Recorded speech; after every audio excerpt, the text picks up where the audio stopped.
Hey, everybody. Welcome to the first Common Sensory live stream in several months. We really appreciate everybody being here. Please take a second to share it and let folks know. And please and please welcome the Rockfin Tourettes instead of the Rockettes, the Rockfin Tourettes. That's cute. Please welcome Eleanor Goldfield. Can we take a minute to talk about how airbrushed we look here? I don't really I got a new laptop, and apparently I just want everyone to know that I don't look like this in real life. I like that it got rid of my third eye. I have an extra eye up here. But seriously, I try and keep it closed as much as possible. But look at our foreheads. They're like entirely like, there's not like a wrinkle at all. It's creepy. Okay, I'm sorry. I just had to comment on that because it's weirding me out. No, it's a fair point. Also, in real life, I only have one ear. This one got this one got knocked off in Nam. And so I wasn't in the war. I was just over there on a student trip. And, I tried to buy some drugs off a kid and he chopped my ear off, but unrelated. But I like that these filters now add the other ear back in because it's cool. If you move too fast, you'd see the ear disappear. And by the way, other point, because I didn't realize how visible it would be. Apparently Z has become like a Nazi Ukrainian symbol or something. It's on this poster. Unrelated to that, we've had this poster up for years. From my mom's graphic design magazines that are like really cool, and I just like the way it looked. Is there nothing that the Nazis won't take and fuck with? Like, I know. Why did they get to claim? It's like Patton Oswalt's joke about why does right-wing radio get all the good music? They get all like the rock and roll, and like the so-called left-wing radio he's talking about NPR, not really left-wing, but he thinks it is because he's a liberal. Anyway, he goes, but left-wing radio, it's always like, boop, I know. And then you turn on Bill O'Reilly radio, and they're like, we'll be back after this break. Anyway, hello, everybody. Thanks for joining us. So we're going to get into Biden's career of gaffes, because obviously one of the biggest things that's going on right now in the news is that Biden's latest gaffe is that he gave a speech in Poland to tell everyone, hey, you need to support the U.S. proxy war. Come on, folks. And at the end of it, he added the line, for God's sakes, this man can't remain in power, referring to Putin. Now, this may seem like not a big deal to you and me, because we know, like, if you're even remotely informed on this stuff, you know that the U.S. goal right now is a proxy war to harm Russia, to bring down Russia economically and drive Putin from power and hopefully, put in a U.S. puppet government. That's basically what the U.S. wants. But for your average viewer and your average politician around the world, they're not saying that, right? They're saying we care about Ukrainian civilians, and this is about helping civilians by never letting them actually have real peace talks.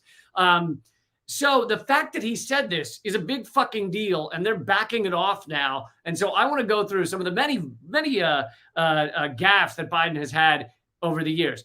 But before we begin that real quick, so for those of you who have joined us for these live streams before, we have donated all of the super chat donations, the Rockfin tip donations on Venmo at Lee Camp. We've donated them all to people who are struggling. I didn't add it up, but I think it's close to $20,000. It's somewhere in between $10,000 and $20,000 over the past couple of years that we've donated from doing that, from doing these live streams with you. You guys throw in a couple of bucks, and we then donate all that money. This is the first time since, hopefully you already know, that Redacted Tonight has been canceled, all the YouTube videos banned, etc. My podcast on Spotify deleted.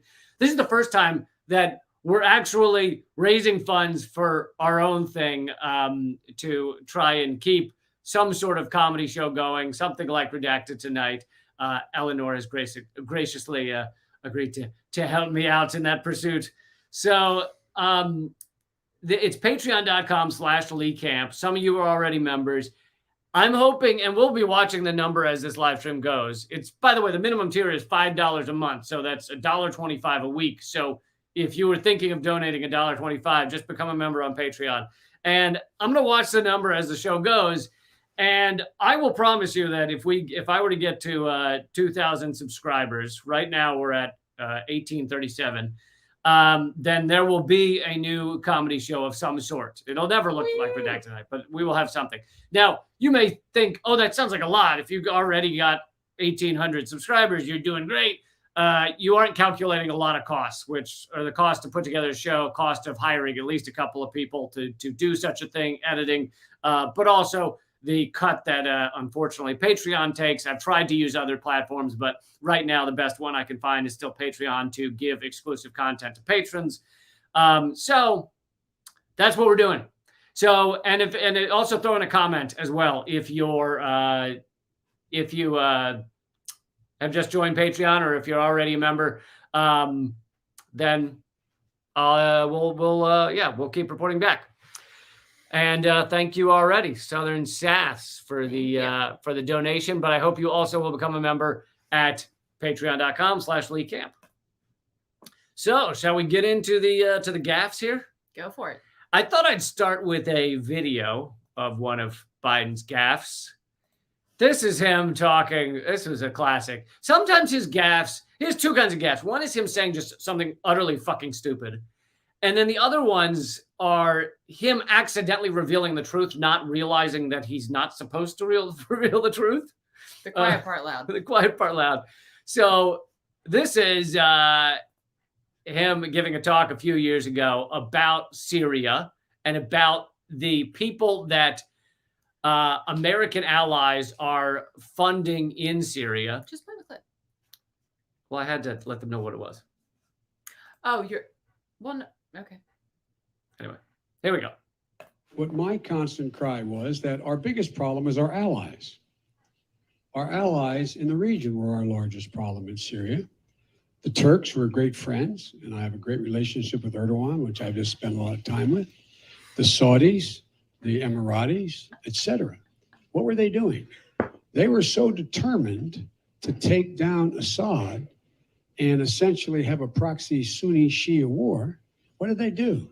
They poured hundreds of millions of dollars and thousands of tons of weapons into anyone who would fight against Assad, except that the people who were being supplied were al-Nusra and al-Qaeda and the extremist elements of jihadis coming from other parts of the world. Now you think I'm exaggerating? Take a look. Where did all of this go? So now what's happening? All of a sudden, everybody's awakened because this outfit called ISIL, which was al-Qaeda in Iraq, which when they were essentially thrown out of Iraq, found open space and territory in eastern Syria, worked with al-Nusra, who we declared a terrorist group early on, and we could not convince our colleagues to stop supplying them.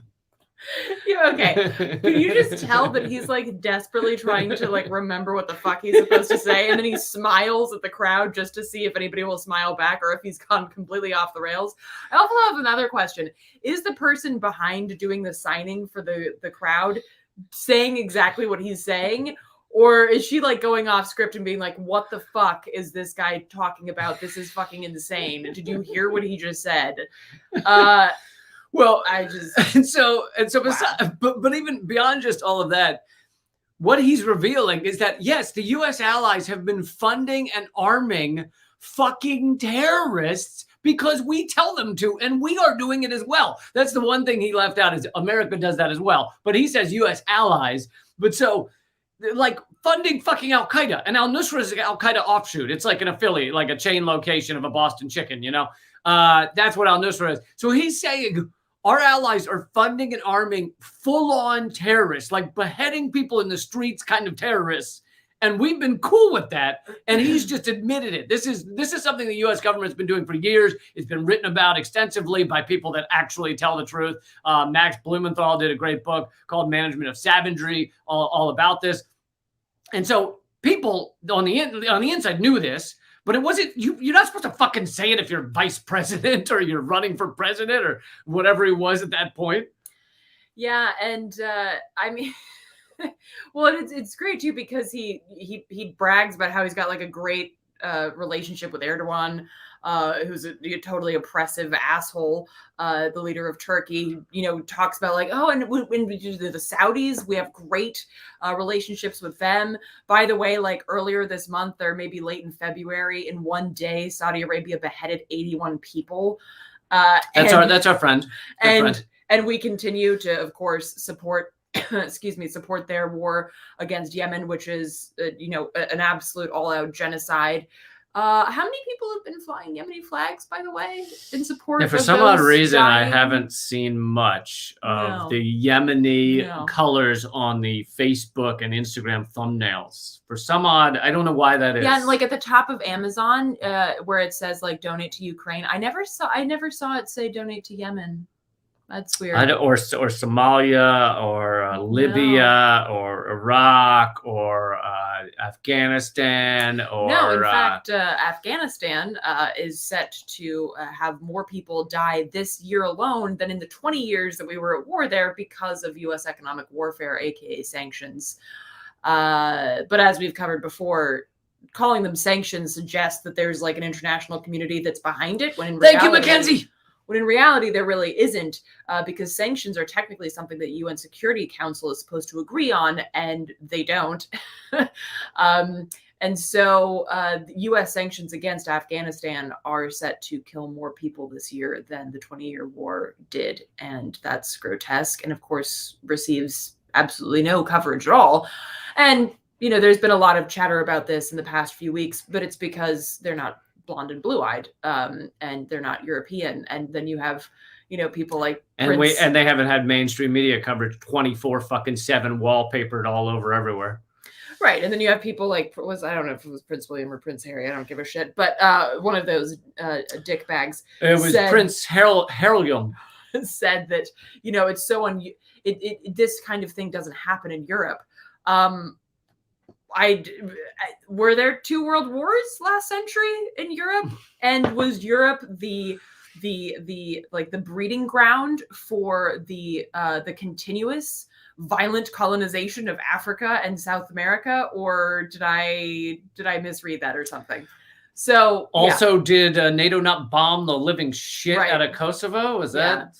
Oh, but that doesn't count. That's that's the other thing that's interesting, is that nobody gave a shit about Ukraine like as part of Europe until now. Europe has typically only been considered the Western part of Europe. And this is something that you even learn like in European schools. Like I went to school in Sweden. Nobody talks about like the Eastern Bloc, so-called, as part of Europe. That's like this weird Eastern part. That like I guess is kind of ish European, but like not really, because that's the Western part. So even that is basically a twisting of the understanding of European history to suggest that, oh, now we really, really care about Ukraine, when no, you don't. If it were the UK that was bombing Ukraine, no one would give a shit, and there wouldn't be any Ukrainian flags. No American would know what the Ukrainian flag even looks like if it were the UK that were bombing Ukraine. So layers of propagandization going on there. But I mean, Lee's talked about that at length before. We don't need to get into that. You have another gap. No, well, you don't, but you have a Biden. What? Gap. Fart? Oh, shit. Oh, fart. Oh, God. Yes, no, I have more gaps from Biden coming up.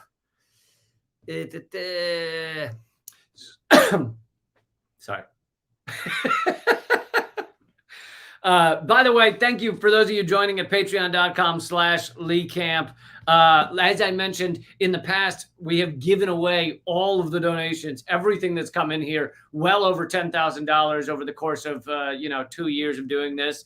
And this is the first time we've ever been collecting for something that goes towards our own projects, which is different than I think pretty much all of the other live streams you've seen. Most of them are take the, and I understand they need to make a living. They need to make things work for their own outlets. But we gave it all away. It was given to a, solidarity fund. Anybody who needed help would email.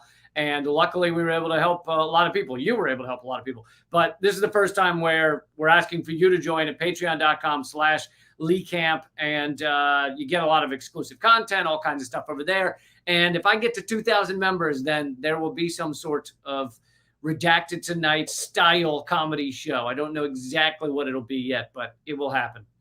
All right, let's get on to the next gaffe. So I have one more video, then the other gaffes I'm going to read.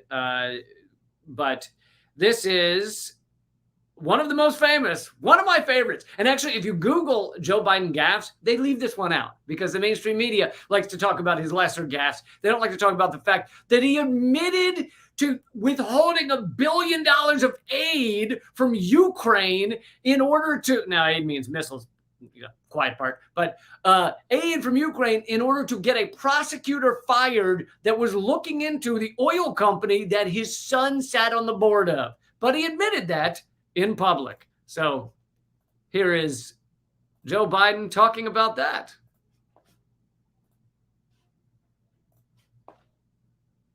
I remember going over convincing our team, our others, to convincing that we should be providing for loan guarantees. And I went over, I guess, the 12th, 13th time to Kyiv, and I was supposed to announce that there was another $1 billion loan guarantee. And I had gotten a commitment from Poroshenko and from Yatsenyuk that they would take action against the state prosecutor, and they didn't. So they said they were walking out to the press conference. I said, no, I'm not going to, we're not going to give you the $1 billion. They said, you have no authority. You're not the president. The president said. I said, call him. I said, I'm telling you, you're not getting the $1 billion. I said, you're not getting the $1 billion. I'm going to be leaving here. And I think it was, 6 hours. I looked, I said, I'm leaving in 6 hours. If the prosecutor's not fired, you're not getting the money. Oh, son of a bitch.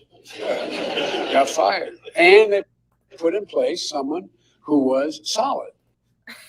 Solid. Wow.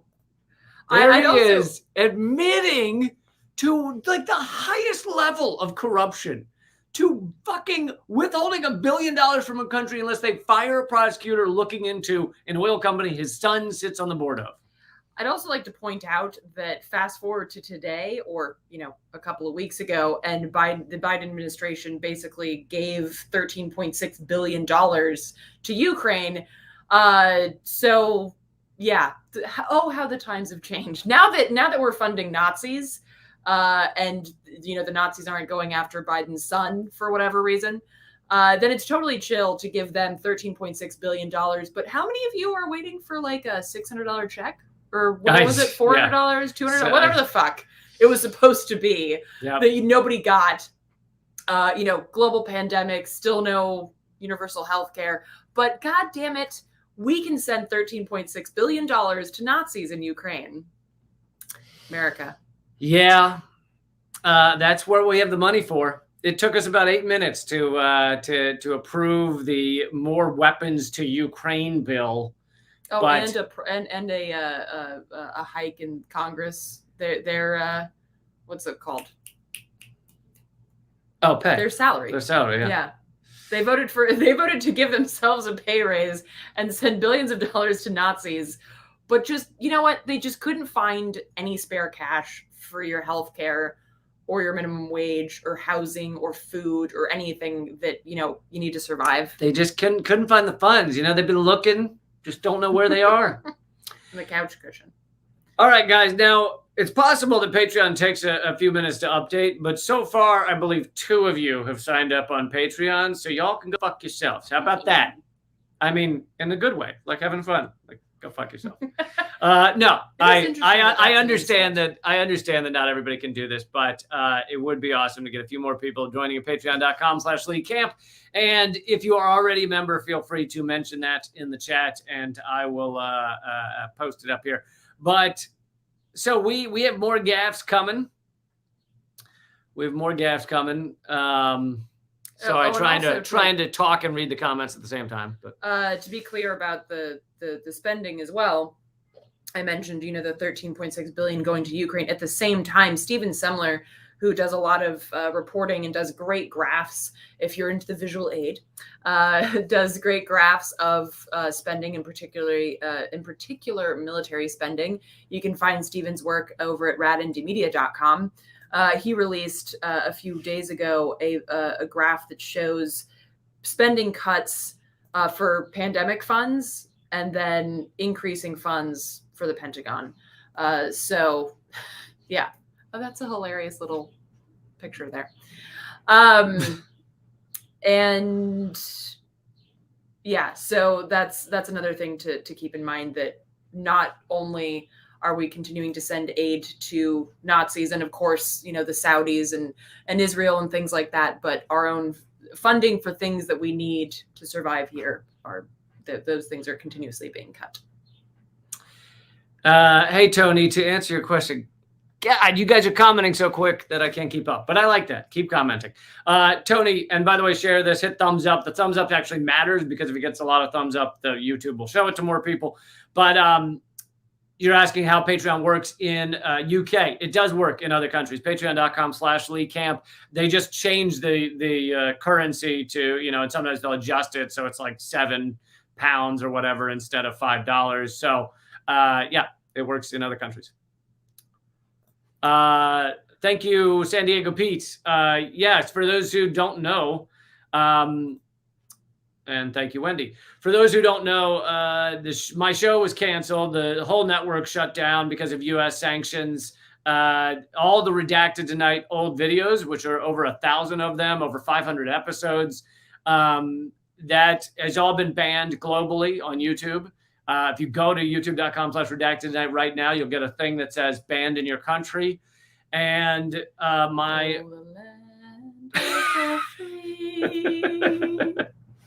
Sorry, continue. Yeah. And my podcast, Moment of Clarity, was deleted on Spotify. Luckily, our podcast together, Common Censored, is still on Spotify. But thank you, Thanks, Tyler. Yeah, really appreciate it. And I never ask that anyone donate or become a member if they are scraping by. Yeah, please don't. My goal donate is if not it's between that and like food. Yeah. Yeah. My goal is not to break anyone's bank. But okay, so moving on to I'm going to read some of Biden's recent gaffes, or not recent, but some are recent, some are not. Thanks, Sable. Wow, thank you, Sable. Nice network quote. Network is a great movie.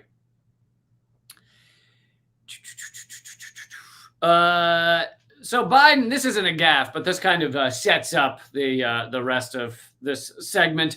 Biden once said in 2018, "I'm a gaffe machine." He then said, "But my God, what a wonderful thing compared to a guy who can't tell the truth." The problem is Biden's gaffes are not all just telling the truth. Some of them, like the 2 clips we played, are him telling the truth accidentally, which, Right. by the way, he then walked back. So when he got criticism for it, he said, "Oh, that's not what I meant." He apologized to those countries that he said were funding Al-Qaeda. So he actually walks back his truth. Thanks, when he's Valerie. told to. Thank you, Val. Yeah, if you want to be in charge of that for a minute, that'd be great. He walks back when he tells the truth. So it's not really telling the truth. You then go out and go, "I didn't mean that at all." Secondly, a lot of his gaffes are not truth-telling. They're just idiocy, as you'll see as I go through this list. But at a St. Patrick's Day reception for the then Irish Prime Minister, Brian Cowan, is that how you pronounce it? In 2010, Biden noted that the visitor's mother had lived in America. He said his mom lived in Long Island for 10 years or so. God rest her soul. And although your mom's still alive? It was your dad who passed. Oh, God bless her soul. I got to get this straight. This reminds me of like a drunk guy like standing up at a wedding to give a speech when he wasn't supposed to give a speech, and then it just ends up being really awkward, and like the mother of the bride runs out crying or some shit. Oh, God. So, it'd be so funny if he wasn't the president. Remember How did that like happen, way by the way? back when Bush was the dumb president? Do you remember I that? know. Now they're rehabilitating Bush. Bush is the good guy now. No, I know. He like paints and he's like the good guy. Paints like shit. Have you ever seen the paintings? No, I know. He painted like his god-awful. toes in the bathtub or some shit. It's Well, fucking bizarre. Apparently he painted a lot in the bathtub. There's like a lot of like his feet in the bathtub and stuff. And I think it's him trying to wash the blood off. Thank you, Slumbering Colossus. Thank you. Look into it. All right, so here's another one. This may be my favorite of the list. During a 2008 campaign rally in Missouri, Biden asked the audience to applaud State Senator Chuck Graham. He said, quote, "Stand up, Chuck, let them see you," he said, gesturing to Graham to stand. Graham, a paraplegic following a car accident, is confined to a wheelchair.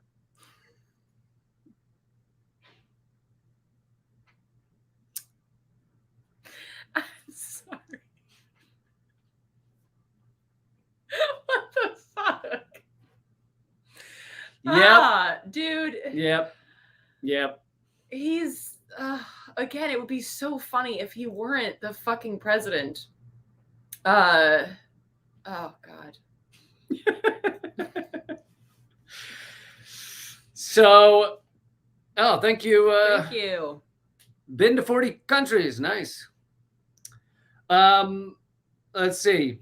As a senator in 1975, Biden opposed busing, meaning the effort to achieve racial desegregation in schools by moving children around. Yeah, I don't know if you know this, folks, but after slavery ended, there was still this thing called segregation where Black people were still restricted to certain parts of the country, certain parts of a city.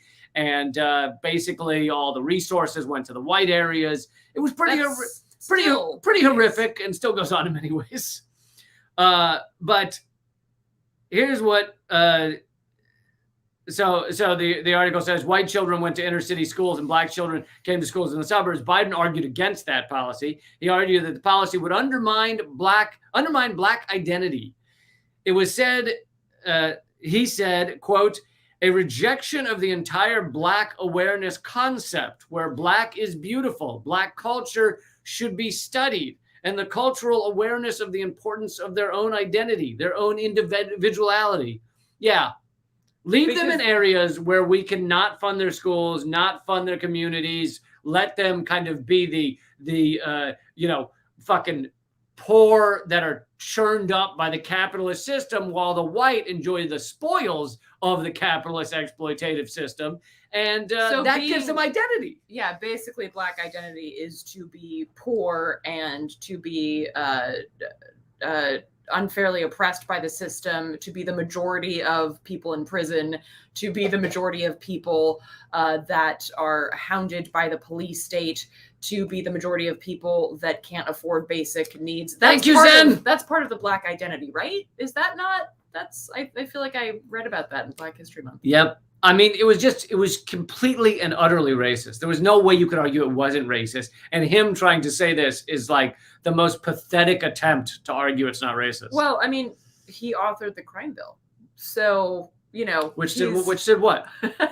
No, seriously. The 1994, correct? Yeah, then it was basically passed in 96. So people call it the 94 crime bill and the 96 crime bill. Right. But basically the crime bill was as Biden, and here's another, it's not really a gaffe, it's just true. Biden famously. Thank you, Gretchen. And I know, and we're, I'm working on maybe moving somewhere else, but for now, I kind of had to right now. The only place to do it right now. It was the only place to do it right now. But thank you.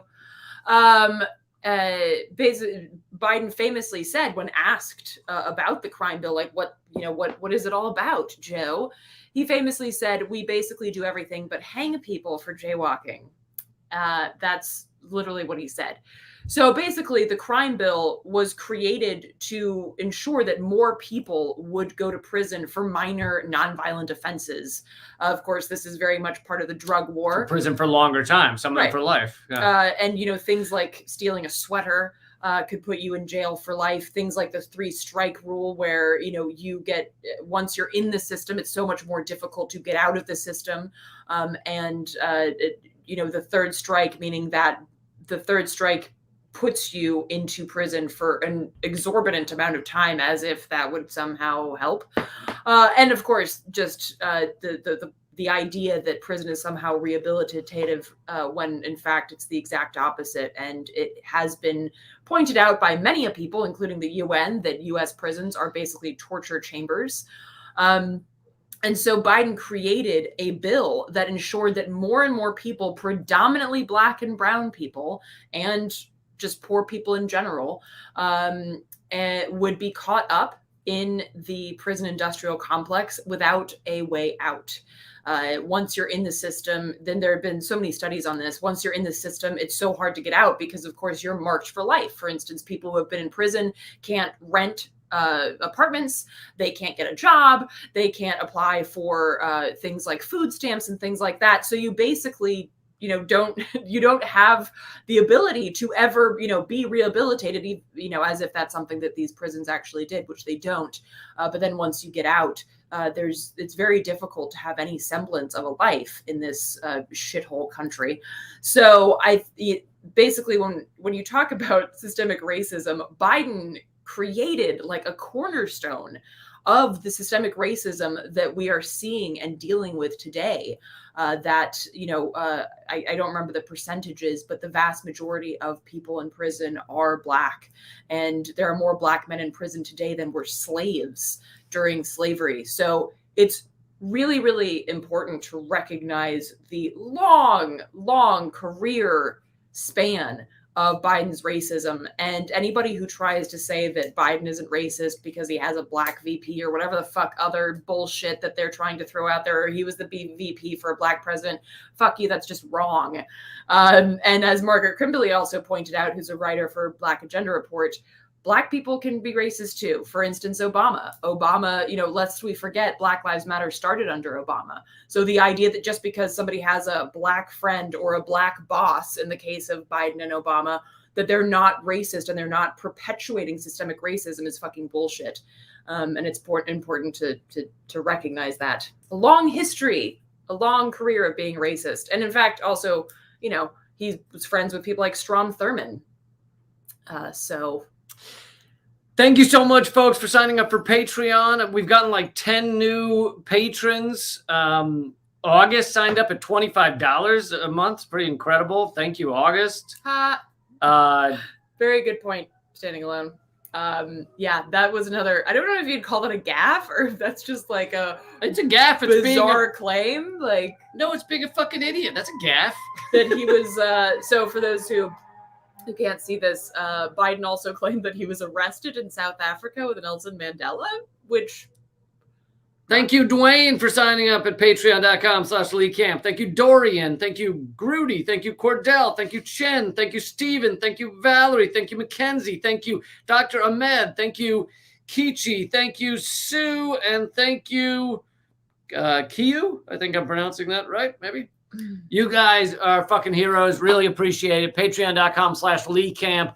We have donated all of the donations, super chat donations, over the past like 2 years back to people who are struggling. This is the first time that I've ever made it about my own project in the history of these live streams. So actually it goes back more than 2 years, because before that we were donating it to charitable organizations. So this is charitable. Sorry, not charitable organizations, but important organizations. You explain the difference, because it makes it sound like we didn't donate to good organizations. She's like, no, we donated to shit. I just donated to my local drug dealer. No, so basically we try to demarcate the difference between charity and mutual aid or solidarity. Charity demands that there are people on the bottom, that there's always somebody that is doing poorly, that it doesn't have enough to survive, definitely not enough to thrive. So charity, like when you think of a charity event, right, it's a bunch of rich people eating like 1,000-plate dinners, and they march some poor people across the stage and basically do some trauma porn where they're like, oh, and this person hasn't eaten in 4 days, and they're like watching them eat their fucking 1,000. And everybody claps like this. Everybody claps like this.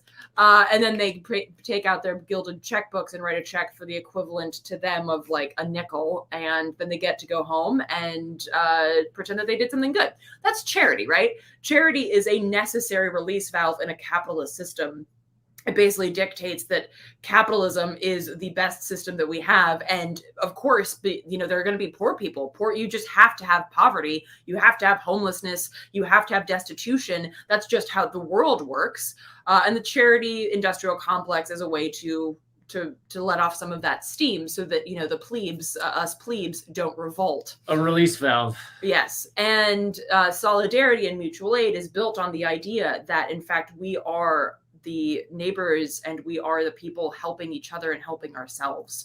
So instead of it being this kind of top-down hierarchical capitalist shit show, it is, no, I am helping you because you're my neighbor and I want you to help me when I need it. And we are pooling resources. We're figuring out ways to do things that circumnavigate the oppressive systems that we live under. And we're finding ways to build alternatives together as opposed to just fighting the system. We're building something outside of that together. So thank you for coming to my TED Talk. And I thought you nailed it. Please tip your bartender. If you want to answer this, yes, Eleanor is part of the Project Censored podcast. Yes. I have started co-hosting a couple of episodes of the Project Censored podcast every month. You can check that out over at projectcensored.org. It's a great show, a great project, as it were, that does a lot of the same stuff that we've been doing for quite some time. And yeah, Mickey Huff and I are co-hosting, and there's a lot of rad people on there. So go check it out. Someone's asking, Shams is asking whether I've checked out Russell Brand's discussion of the domestic blood export trade. I have not. However, I've covered it on Redacted Tonight before. If the numbers are still the same, this was a couple of years ago, but the U.S. is responsible for something like 94% of all paid blood donations, meaning people receiving money for giving blood or plasma. So really, we are. This is what the end stages of capitalism look like. We've literally become vampires. It's a vampiric state. It's sucking people's literal blood and plasma in order to further the capitalist model. And people act like economic force is not force. Like economic force is not, having a knife pointed at you or a gun pointed at you. But in fact, it is. People are desperate. They'll fucking give their blood. So our state is now a vampire, literally. And you'll see like billboards. Somebody took a picture and sent it to me once. It was a picture of, thanks, Sable. Appreciate it. It's at artkillingapathy.com. Somebody took a picture and sent it to me. It said something about like, college, because it was like a college town that this billboard was in. And it said, do you need help paying for college or like paying for textbooks? Give blood. And I was like, wow, literally, like in order to get an education, we're asking people to bleed themselves dry, literally and figuratively. Wow. Thank you, Nicole. RadIndieMedia.com is a media site that we created. It's not intended to make money or sell ads or anything. If you check it out, it's just cool, great media. So RadIndieMedia.com, check it out. All right. Shall we continue with Biden's gaffes? And let's see if I have any more people to thank. I do. Let's see. Thank you. Oh, no, I did these, didn't I? Yeah, I think I did these. So if you get a chance, go over to patreon.com/Lee Camp. All right. More Biden gaffes. During a 2008 campaign rally, Biden said, look, John's last-minute economic plan does nothing to tackle the number one job facing the middle class. And it happens to be, as Barack says, a three-letter word, jobs, Jobs. Sounds like roughly three letters, give or take a couple. Dude. You can highlight that. Thanks, Marie. Really appreciate it. Thank you so much. The Free Speech TV days. Wow. Sweet. Thanks for hanging out with us. And thank you for the donation. Yeah, Free Speech TV. That was a while ago. Oh my God, dude. Let's see. At Syracuse University, I don't know if this counts as a gaffe. I love that they put this in a list of gaffes. Syracuse University College of Law. Biden used 5 pages from a published law review article without quotation or attribution in his own paper. Like just printed 5 of their pages, according to a faculty report. He cited the source only in a single footnote. So basically he made it look like it was like one line and it was 5 pages stolen. In a letter to the law school faculty pleading not to be dismissed from the law school, Biden wrote, if I had intended to cheat, would I have been so stupid? I value my word above all else. Do you? I value the words that this other dude wrote in this book that I just stole above all else. And you can keep highlighting if anything comes up. But Biden dropped out of the folks may recall or may not recall, Biden dropped out of the 1988 presidential race after reports that he'd copied his speech delivered months earlier by British Labour Party politician Neil Kinnock. So he basically just copied the guy's speech and changed, the name of his, literally like replaced the name of that guy's wife with the name of his wife to replace, to copy the speech. As chairman of the Senate Judiciary Committee in 1991, Biden took a leading role in questioning Anita Hill, who had accused Supreme Court nominee Clarence Thomas of sexual harassment. Biden asked her to, and this isn't a gaffe, this is being a fucking cunt. Piece of shit. Biden asked her to describe her most embarrassing encounter with Thomas and forced her. He was like, can you tell us how it felt? Were you uncomfortable? Were you embarrassed? Did it concern you? How did you feel about it? And basically one of the things she said was that Clarence Thomas forced her to talk about porn, and because she feared for her job, so she wouldn't say, I'm not talking about that. And she then claims he specified a specific porn star that he liked and wanted her to talk about it. And Biden, rather than just saying, wow, that sounds fucked up, goes, do you recall who it was? Tell us who it was. And eventually Anita Hill, who clearly was traumatized, was like, yes, I do. The name that was referred to was Long Dong Silver. And then your favorite thing about Biden later commented about the Anita Hill hearings. Well, when this was when he was campaigning, when people asked him about the Anita Hill hearings, he said, quote, I wish I could have done more. In response, because basically it was a fucking sham. The way that these hearings were run, she was basically shut down and shut up. And much like Tara Reid, if that rings a bell. By almost an entirely group of men. Of course. It was men questioning her, being like, were you really having a tough time? Biden was running the hearings. So for him to say, I really wish there was more that I could have done, is kind of like him being president and not doing anything to help people, and then being like, oh, geez, I wish there was more I could do. Which is, it's kind of like this is like the Democrat MO, right? It's always like, wow, I really wish there was more I could do. Vote for me anyway, because I will continue to try really hard to do something, but I'll just keep failing at it. But vote for me anyway. That should really be like the tagline of any Democratic campaign, I feel.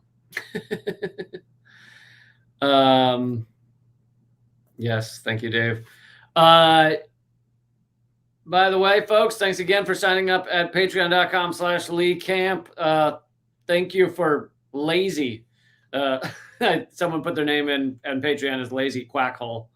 So thank you, Lazy Quackhole. I didn't want you to think that I came up with that. It said their real name. It was like Cynthia. And I was like, thank you, Lazy Quackhole. All right. So during a conference call with reporters in 2007, Biden assessed the strengths of fellow presidential hopeful Barack Obama. And he said, quote, I mean, you've got the first sort of mainstream African-American who is articulate and bright and clean and a nice looking guy. I mean, that's a storybook, man. Yeah. For those who don't know, and especially for those maybe not who haven't lived in America, referring to African-American people as articulate or clean is basically fucking saying racist. It's racist because it's basically saying they're not normally articulate and clean. Go fuck yourself. Right. It's like when you say when you tell someone like, "Oh wow, you're really articulate for a woman." It's basically saying that like, "Oh, women shouldn't be articulate."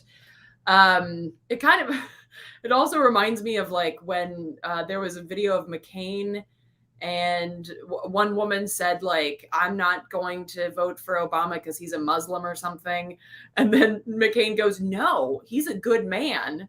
Yeah, no, he's not a Muslim. He's a good man. And it's like, but like people pedestaled this of like as McCain being really, really good and like sticking up for somebody across the aisle. But like nobody talked about how that obviously just points out that fucking McCain doesn't think that Muslims can be good men. Like, what the fuck? Yeah. Yeah. In an interview, in 2006, Biden commented on the growing population of Indian Americans in Delaware. He said, quote, you can't go to a 7-Eleven or a Dunkin' Donuts unless you have a slight Indian accent. And then he said, I'm not joking.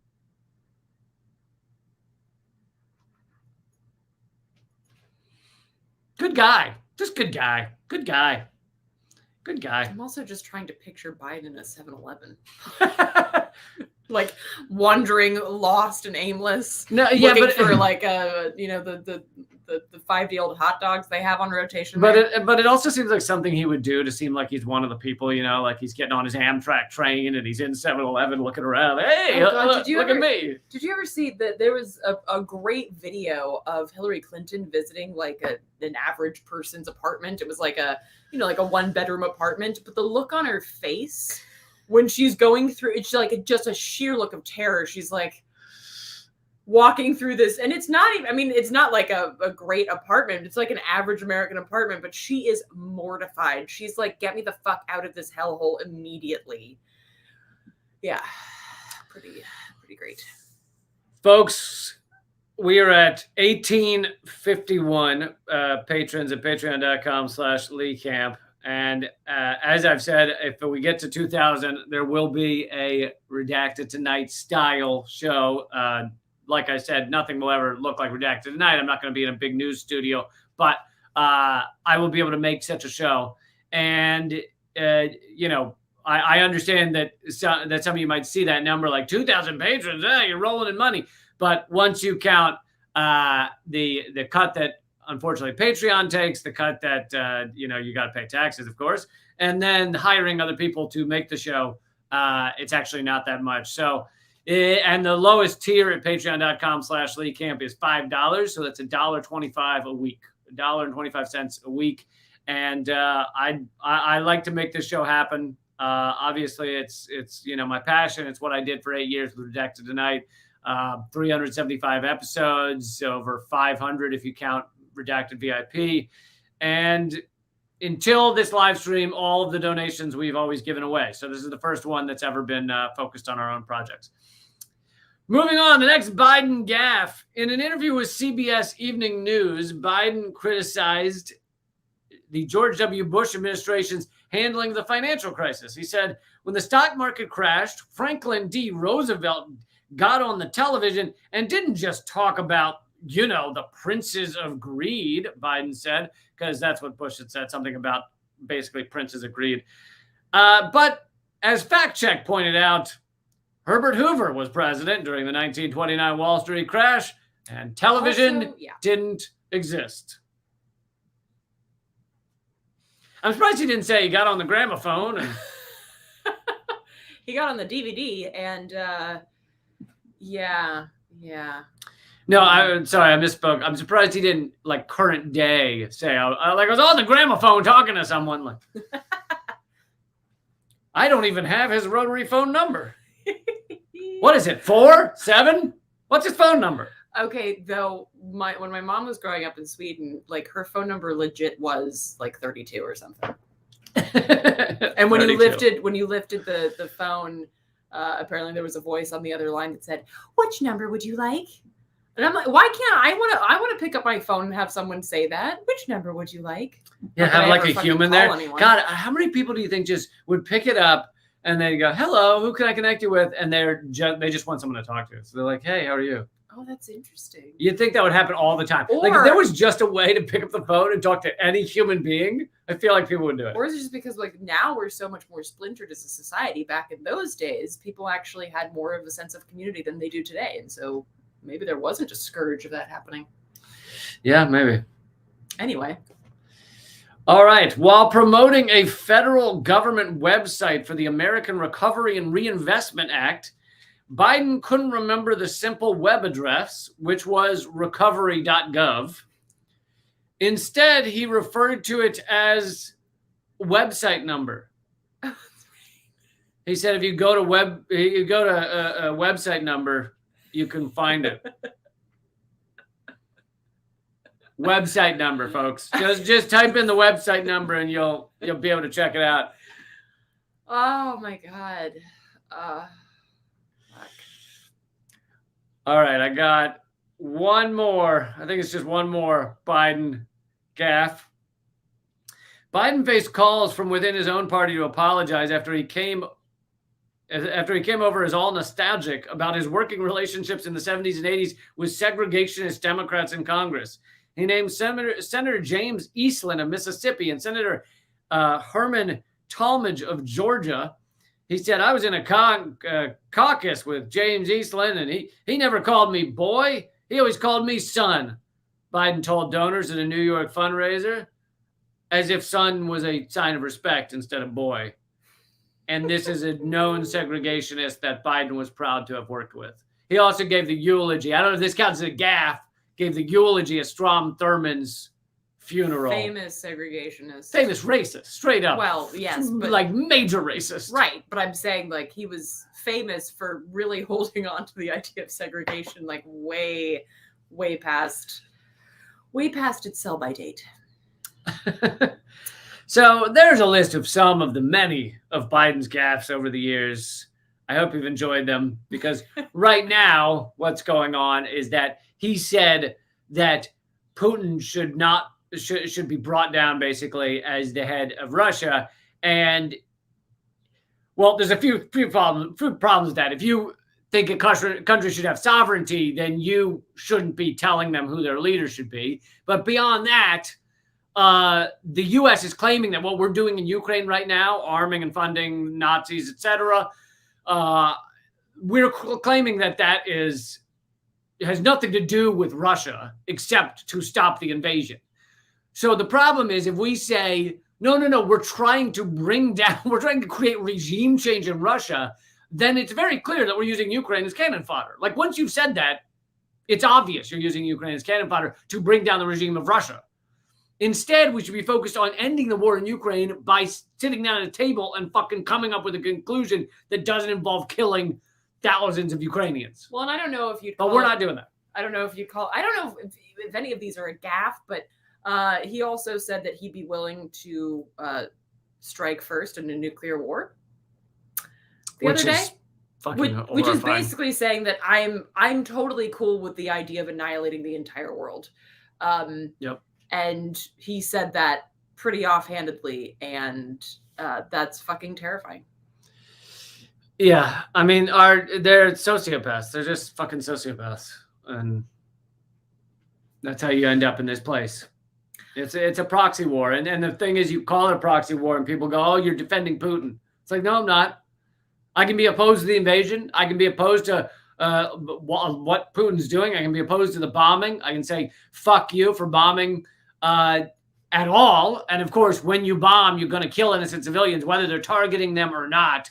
I think most evidence shows they're not targeting civilians. But even if they were, whatever. Fucking war is atrocious. It destroys lives. It's fucking the most immoral, disgusting thing. I can be opposed to all that and also be opposed to the expansion of NATO and be opposed to the United States using Ukraine as a proxy war in order to try and bring down the regime in Russia. I can be opposed to all that.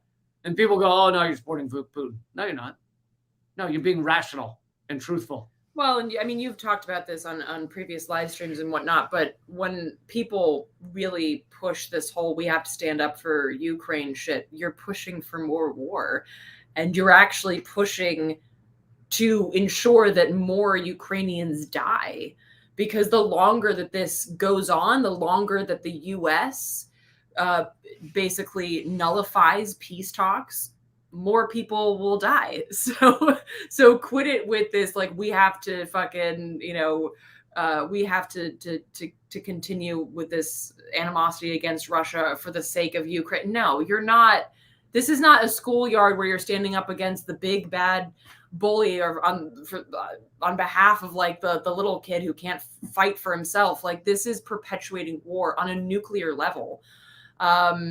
So yeah. Fair point, Chip. Fair point. Yeah, they've been loving this right now. They're smoking cigars and drinking 50-year-old age whiskey right now.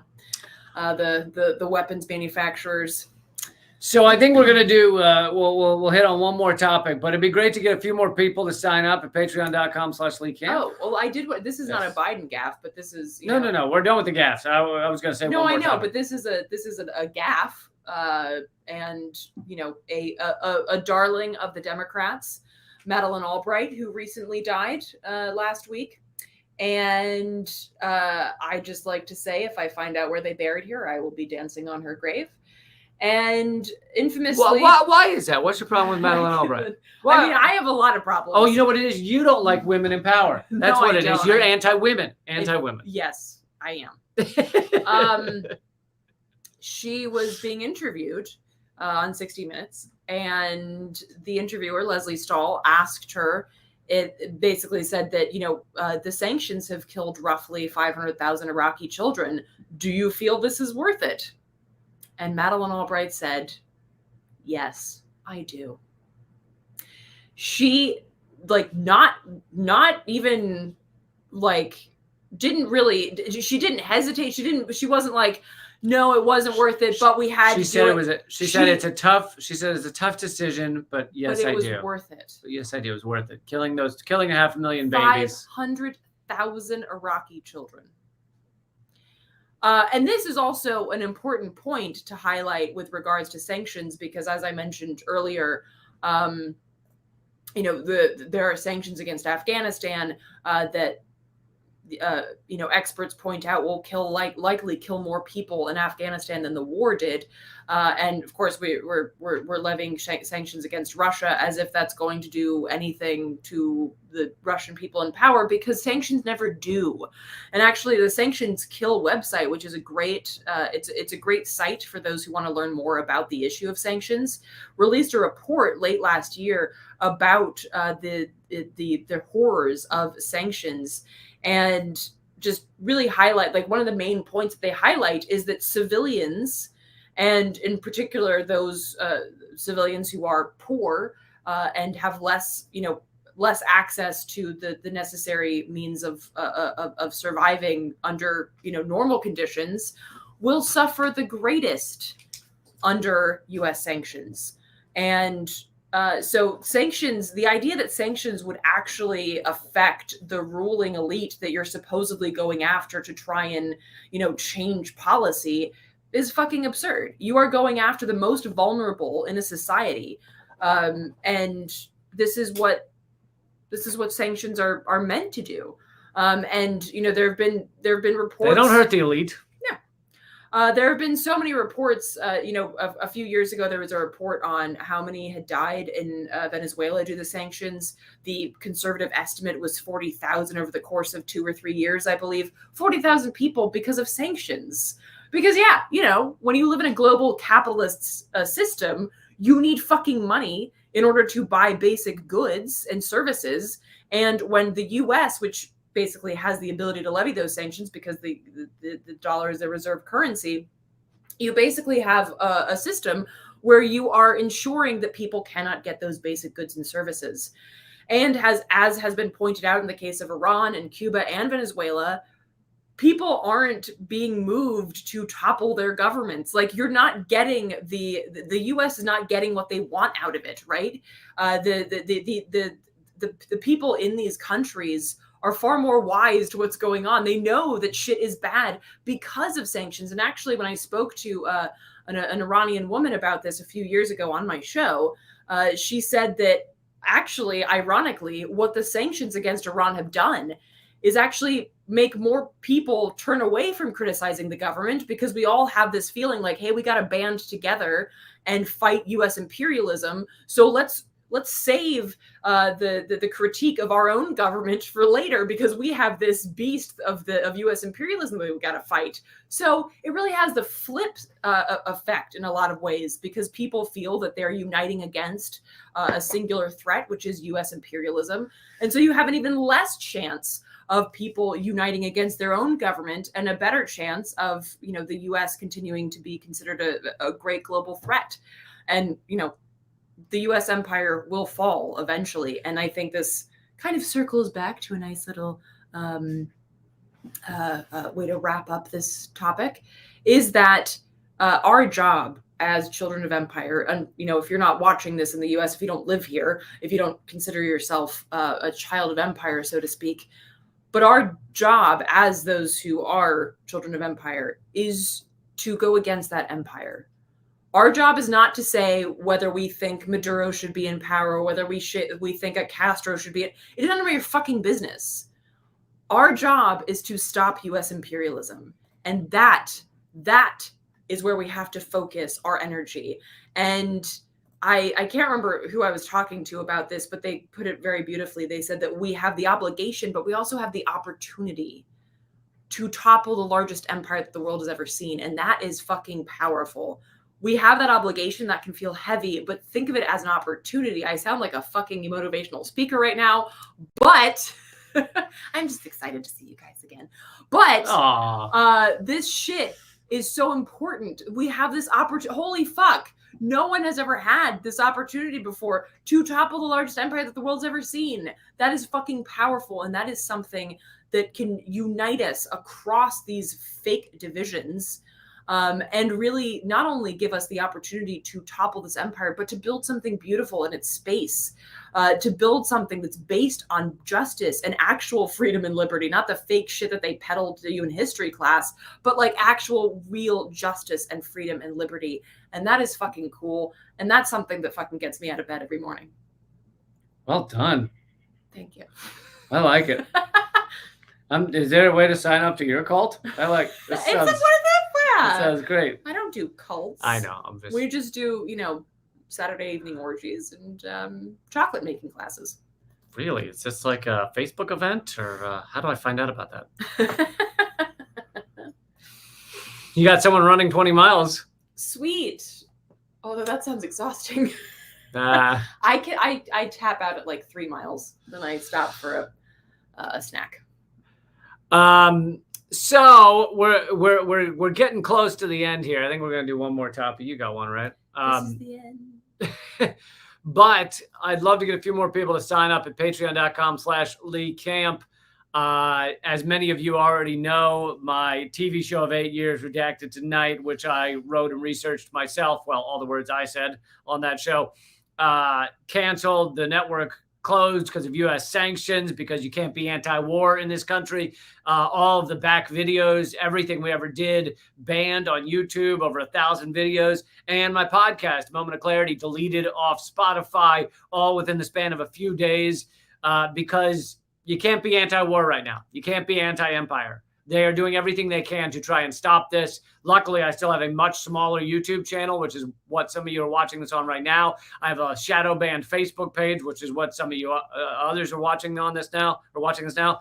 And I have rockfin.com/Lee Camp. So I still have these platforms, but in order to create a new kind of show that has the feel and everything of Redacted Tonight, it would be great to be able to fund it, because otherwise it can't get done. So patreon.com/Redacted Tonight. And also for you who don't know, throughout the years, the past probably 3 years, 2.5, we've been doing these live streams. We've given away all of the donations. Everything's been given to people who are struggling out there. And this is the first time that I've ever asked you guys to become members of my own thing. So patreon.com/Lee Camp. The lowest level is $1.25 a week. So please help out and join up over there. So do we have one more topic? Well, I did see that somebody mentioned no-fly zone, and I thought it would be a good time for you to. I know that you've mentioned it before in your work, but I think it's a good time to reiterate why that's a fucking terrible idea. Oh, yeah. So calling for a no-fly zone, what Zelensky has, is calling for nuclear Armageddon. It's basically calling for the end of the world, because what it means, it sounds really nice, right? No fly. Yay! Yay, no fly. Because Russia, the jets are bombing, so no fly, good. No fly. Here's the thing, though. In order to enforce a no-fly zone, you have to then shoot down jets that end up in a kind of vague, because there aren't lines up in the air, right? Kind of a vague area in the sky. And in order to shoot down Russian jets, you then need to be NATO literally at war with Russia. You need to be NATO jets shooting down Russian jets. That is basically World War III. I mean, it is a level of nuclear destruction that you can't even fathom.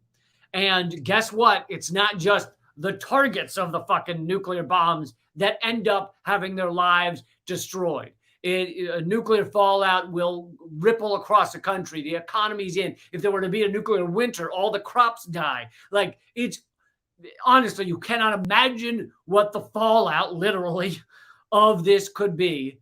It would jeopardize all of humankind, all so that we could go, we protected, a couple of Ukrainian civilians while we helped create this problem. And again, I'm not giving all of the credit, I think that's the wrong word, all the blame to America for causing this, but America did help cause it. Yes, Russia is the invader. So therefore, Russia is the aggressor. Russia is the one that needs to stop bombing.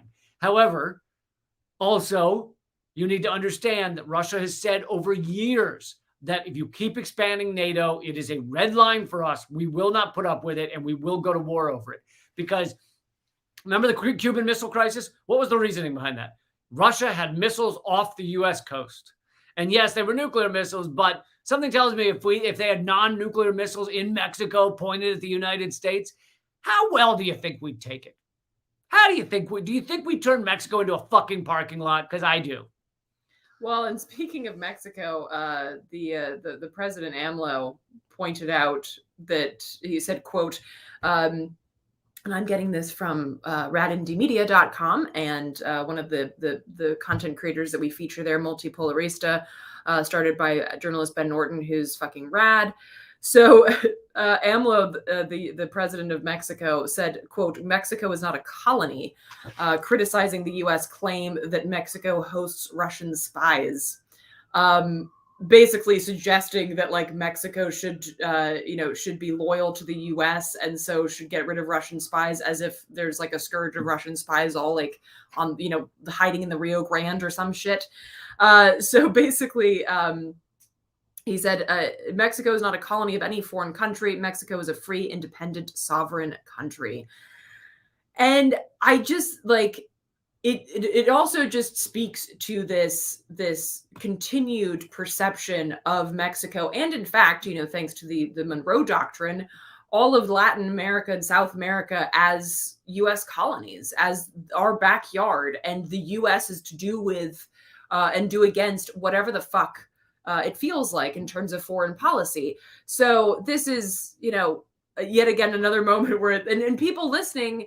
Again, this is like media literacy is so fucking important because a lot of people might listen to, Biden or somebody talk about like how Mexico needs to stand up against like Russian spies or whatever, suggesting that Mexico must be loyal to U.S. interests and never question. But wait, that would suggest that Mexico has some sort of obligation to the United States to be loyal, regardless of what else is going on, that they can't choose their own foreign policy. They just have to do whatever the U.S. is fucking doing. So it's so important to like question the way that these things are said, the way that we think about other nations, if we do think about other nations, because it's very U.S. to not until, you're fucking posting Ukrainian flags everywhere and shit like that. And I want a term that I think maybe I came up with. It's I'm the only person I've heard use it so far, but toxic nationalism. This is toxic nationalism. Nationalism is usually used rather than to create solidarity and unity. It's more often used to create fear, war, hatred of other nations. That's what it's used for. By the way, real quick, wanted to thank new people who signed up at patreon.com/Lee Camp. Thank you, Lai Tran. Thank you, William. Thank you, Jennifer. Thank you, Julie. Thank you, Peter. Thank you, Corvo. Thank you, Kip. And thank you, Nathan. All signing up at patreon.com/Lee Camp. You guys are amazing. I love you. Like in like that real, like intense, like, oh my God, we're going to make out right now kind of way. That's how I love you. That's intense. Yeah.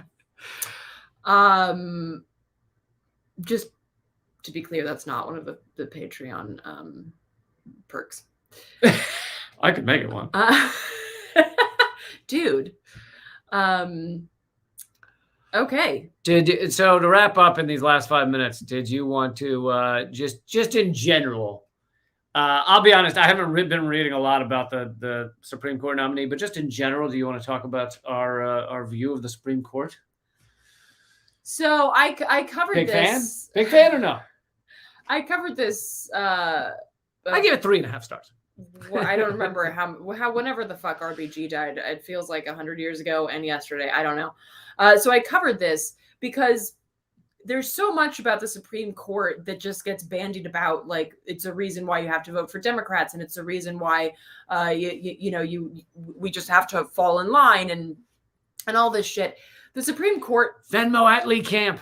The Supreme Court as an entity is the most undemocratic and it was meant to be, right? Yep. It was literally created as a failsafe to make sure that people would not be able to make democratic decisions to the full extent of the law, because the Supreme Court exists as the Supreme Court to basically say, no, that's not, no, you can't do that, no, yes, you have to do this.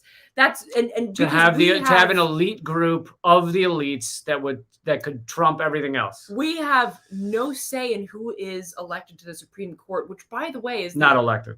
Sorry, who is appointed? Appointed. We have no say in who is appointed to the Supreme Court, which, by the way, is the only thing that is a guaranteed life, like a job for life, and which is suspiciously like being like a king, isn't it? Like kind of where you get that job for life kind of thing. Yeah.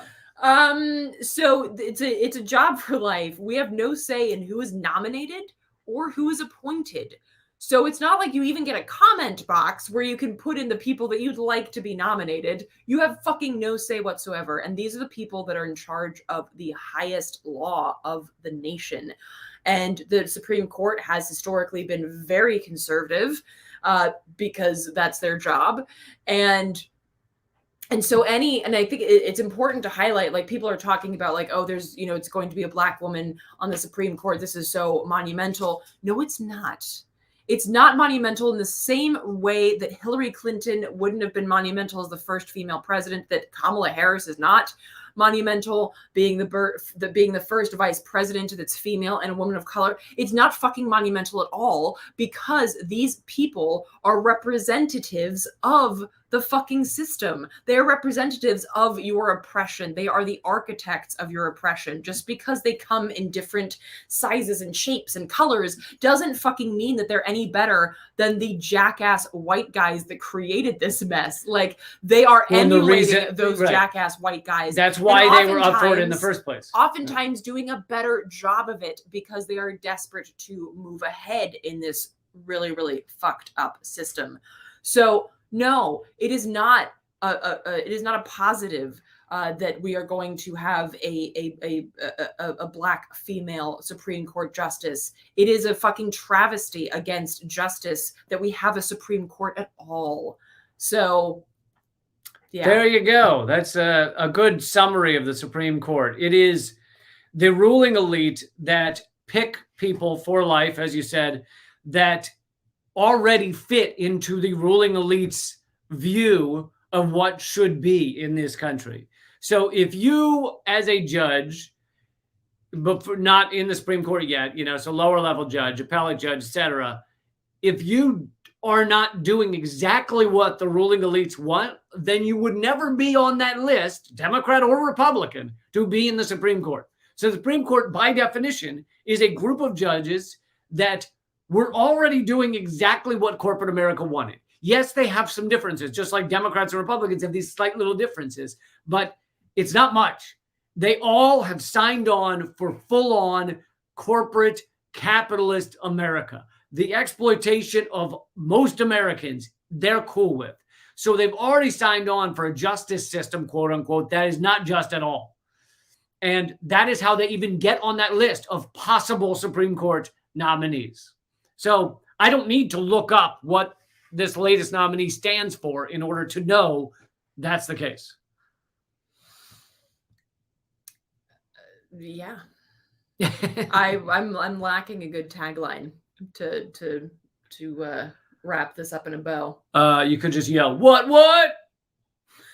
I could, but I won't. All right, folks. We're going to wrap it up, but please check out patreon.com/leaguecamp. You get exclusive videos and you get all other kinds of cool things. And if you sign up from the $10 level or above, you get a free PDF of my hit book, Bullet Points and Punchlines, my last book. So I hope you'll check that out. Let's see if there's anyone else to thank. If you sign up at the, what level is it? The 20, I don't know what you're going to say. the vinyl. Oh, yeah, we're just announcing that now. That's right. If you are at the $25 level, we are going to give you a copy, what's a limited edition copy of Eleanor's album on vinyl, the vinyl album of No Solo, and it'll be signed and everything. You'll just have to cover shipping, but yeah, pretty cool. So, and by the way, if you sign up at $25 or you have signed up already at $25, please email commoncentered@protonmail.com so that we can get your address, so that we can send the vinyl to you, etc. So unfortunately, you do have to take one more step, but that's free plus shipping. If you sign up at $25 at patreon.com/leaguecamp. Thank you, Earl. Thank you, Samuel, for signing up as well. And like I said, if I do get to 2,000 patrons and then I can afford the staff and everything that was required to create a show like Redacted Tonight, then it will happen. Thanks so much for hanging out with us, y'all. Thank you for supporting these new endeavors. It was so good to hang out again, and we will see you next time. Keep fighting. Act out. Are you going to hit the mic? What? You Go ahead.